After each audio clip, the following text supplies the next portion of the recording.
اب صبر کے زمانے گزر گئے، اب صلے کا وقت ہے، اب بات سسکنے کی نہیں رہی، اب قبولیت کا وقت ہے، اب مسافتیں ختم ہونے کو ہیں، اب آنسوؤں کے مسکراہٹوں میں بدلنے کا وقت ہے، کسی اور کا نہیں، اب یہ تمہارا وقت ہے۔ ہزاروں مایوس لوگوں میں سے اگر اس نے تمہیں دعا کی توفیق دی ہے تو پھر وہ کیسے تمہاری دعا رد کر سکتا ہے؟ جس نے دعا کا حکم دیا ہے اس نے قبولیت کا وعدہ بھی کر رکھا ہے، تو پھر اس دل کو منا لو یقین پہ اور اس کو اپنی رضا میں راضی کر لو۔ اگر اس نے راضی نہ ہونا ہوتا تو وہ تمہیں بھی کبھی منانے کا اشارہ نہ دیتا یا موقع نہ دیتا، اور وہ یقیناً تمہیں وہ سب دینے والا ہے جس کے لیے تم راتوں کو اٹھ اٹھ کر رویا کرتے تھے۔ کبھی کبھار بس ایک دعا ہی سب بدلنے کے لیے کافی ہوتی ہے، خاص طور پر تب جب کچھ بھی بدلنا دل کو ممکن نہیں لگتا۔ اتنا سفر طے کر لینے کے بعد آج جب منزل تمہارے سامنے کھڑی ہے تو تم کیوں ہار گئے ہو؟ اتنے کٹھن صبر کے بعد اب جب صلہ ملنے کا وقت ہے تو کیوں راستے میں ہی ٹھہر گئے ہو؟ اٹھو، اب تو سفر ختم ہونے کو ہے۔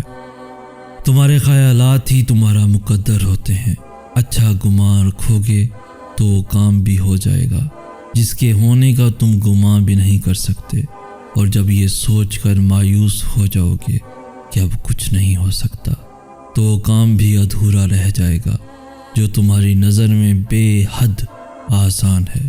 رکو نہیں، جاری رکھو اس سفر کو، وہ خود سہارا بن جائے گا تمہارا اور کھول دے گا ساری راہیں، پھر راستہ کتنا ہی کیوں نہ دشوار ہو۔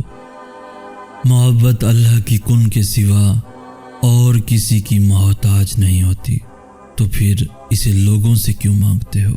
کیوں ان کے پیچھے بھاگتے ہو جو تم سے دور بھاگتے ہیں؟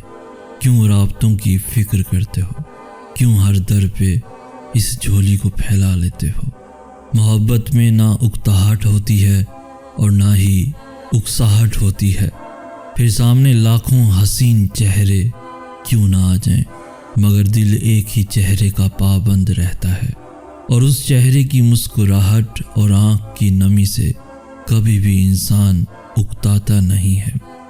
محبت عطا ہے جو ہر کسی کو نصیب نہیں ہوتی، اور نہ ہی تم کسی کو خود سے محبت کے لیے زبردستی اکسا سکتے ہو۔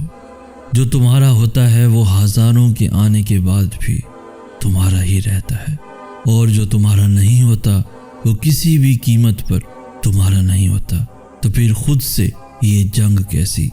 جو تم سے محبت کرتا ہوگا وہ تمہیں کبھی بھی اس مرحلے پر لا کر کھڑا نہیں کرے گا جہاں تمہیں محبت اور عزت میں سے کسی ایک کا انتخاب کرنا پڑے، اور جس کو تم سے محبت نہیں ہوگی وہ تمہاری ذات کی تذلیل کے لیے ہر ممکن کوشش کرے گا، اور جیسے ہی بہتر انتخاب ملے گا تمہیں چھوڑ کر چلا جائے گا۔ محبت بھیک نہیں ہوتی کہ جھولی پھیلا کر انسان کے پیچھے در در بھاگا جائے۔ محبت بہت خوددار ہوتی ہے جو اللہ کے سوا کسی کے سامنے اپنے خالی دامن سے پردہ نہیں ہٹاتی، اور محبت کرنے والے عزت کے پابند ہوتے ہیں۔ وہ بھلے محبت قضا کر بھی دیں مگر عزت فرض کی طرح ادا کرتے ہیں۔ جو کہتے ہیں محبت میں خاک ہو جانا چاہیے وہ غلط کہتے ہیں۔ خاک تو انسان صرف عشق میں ہوتا ہے، اور عشق اللہ کے سوا کسی سے بھی نہیں ہو سکتا۔ محبت عشق سے بہت مختلف چیز ہے۔ مٹی ہو جانا نہیں بلکہ اس مٹی کو سمیٹ لینا محبت ہے، تو جو تمہیں سمیٹ لے بس وہی تمہاری محبت کا حقدار ہے۔ تو ایسا شخص تلاش کرو جس کو دیکھ کر صبر نہیں شکر کرو۔ اس شخص کے پیچھے مت بھاگو جو تکلیف دے، اٹھتے بیٹھتے سوتے جاگتے بس تمہیں تکلیف دے اور تمہیں اللہ تک لے کر چلا جائے، بلکہ اس شخص کو تلاش کرو جو تمہیں محبت دے کر اپنے ساتھ اللہ کی جانب لے چلے، جس کے سامنے عزت نفس کو قربان نہ کرنا پڑے۔ اور پھر ایک روز تم ان تمام خوفناک راہوں کے بند ہو جانے پر شکر کرو گے جن پر چلنے کے لیے تم باضد تھے اور اللہ نے تمہیں روک لیا۔ تم بس یقین رکھو، اللہ پہ یقین قائم رکھنا اس کا کام ہے، اور جب توکل کرو تو یہ مت سوچو کہ جو مانگا ہے وہ ملے گا کیسے، بلکہ انتظار کرو کہ جو مانگا ہے وہ ہر حال میں ملے گا۔ کب اور کیسے اس بات کا فیصلہ وسیلے بنانے والے پہ چھوڑ دو۔ توکل کے دو مرحلے ہوتے ہیں، ایک وہ جب اس بات کا یقین ہوتا ہے کہ جو مانگا ہے وہ مل جائے گا، اور دوسرا وہ جب اس بات کا بھی یقین ہوتا ہے کہ جو مانگا ہے وہ نہ بھی ملا تو اس میں کوئی نہ کوئی بہتری ضرور ہوگی۔ ہم پہلے مرحلے تک تو پہنچ جاتے ہیں، مگر دوسرے مرحلے تک پہنچنے میں بہت وقت لگتا ہے، کیونکہ دل یہ نہیں مانتا کہ جو چاہیے وہ نہ ملے، مگر رفتہ رفتہ زندگی سب کچھ سمجھا دیتی ہے، سکھا دیتی ہے، کبھی گرا کر اور کبھی سنبھال کر۔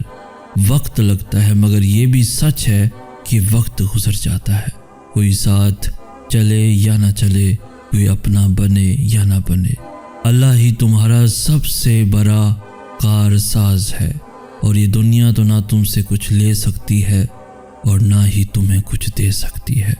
تو تم یقین تو رکھو، پھر دیکھنا وہ کیسے اس یقین کی ڈور کو کبھی ٹوٹنے نہیں دے گا، کبھی ٹوٹنے نہیں دے گا۔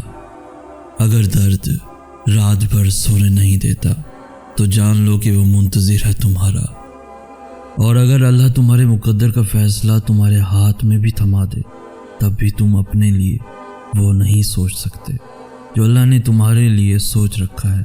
تو پھر صبر کرو، کیونکہ جب اللہ تمہیں کنارے پہ لا کر کھڑا کر دیتا ہے تب وہ یا تو تمہیں تھام لیتا ہے یا اڑنا سکھا دیتا ہے۔